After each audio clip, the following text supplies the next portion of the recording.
ഞാൻ ലിസ്മിയാണ്. ഞാൻ നിങ്ങൾക്കായി പരിചയപ്പെടുത്തുന്നത് വളരെ സ്വാദേറിയതും ദോശകളിൽ വ്യത്യസ്തനായ റവദോശയാണ്. റവദോശ എന്ന് കേട്ടപ്പോൾ തന്നെ എല്ലാവർക്കും ആകാംക്ഷയായി അല്ലേ? ഞാൻ നിങ്ങളുടെ സമയം പാഴാക്കുന്നില്ല. ആവശ്യമായ സാധനങ്ങൾ എന്തൊക്കെയെന്ന് പറയാം. റവ 2 കപ്പ്, ഉഴുന്നുപരിപ്പ് 3/4 കപ്പ്, നെയ്യ് 1/2 കപ്പ്, തൈര് 1/4 കപ്പ്, വെളിച്ചെണ്ണ 2 ടീസ്പൂൺ, കടുക് ആവശ്യത്തിന്, സവാള പൊടിയായി അരിഞ്ഞത് 1/2 കപ്പ്, ഇഞ്ചി പൊടിയായി അരിഞ്ഞത് 1/4 കപ്പ്, പച്ചമുളക് വട്ടത്തിൽ അരിഞ്ഞത് 2 സ്പൂൺ, കറിവേപ്പില അരിഞ്ഞത് 2 സ്പൂൺ, പച്ചക്കുരുമുളക് ചതച്ചത് 1 ടീസ്പൂൺ, ഉപ്പ് പാകത്തിന്. ഇനി ഉണ്ടാക്കുന്നത് എങ്ങനെയെന്ന് നോക്കാം. ഉഴുന്ന് കുതിർത്ത ശേഷം നല്ലവണ്ണം അരിച്ചു വയ്ക്കണം. ഇതിലോട്ട് കുറച്ച് വെള്ളത്തിൽ കുഴച്ച റവ ചേർക്കുക. തൈരും പാകത്തിന് ഉപ്പും ചേർത്ത് ദോശയ്ക്ക് ആവശ്യമായ അളവിൽ കലക്കി വയ്ക്കുക. പിന്നീട് ചൂടാക്കിയ ചീനച്ചട്ടിയിൽ വെളിച്ചെണ്ണ ഒഴിച്ച് കടുക് പൊട്ടിക്കുക. ബാക്കി സാധനങ്ങൾ ചേർത്ത് വഴറ്റണം.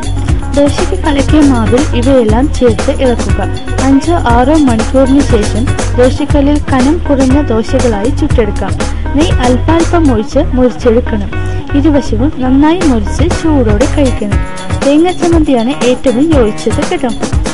ഒരു വ്യത്യസ്തമായതും രുചിയേറിയതുമായ വിഭവം ആരാണ് ആഗ്രഹിക്കാത്തത് അല്ലേ?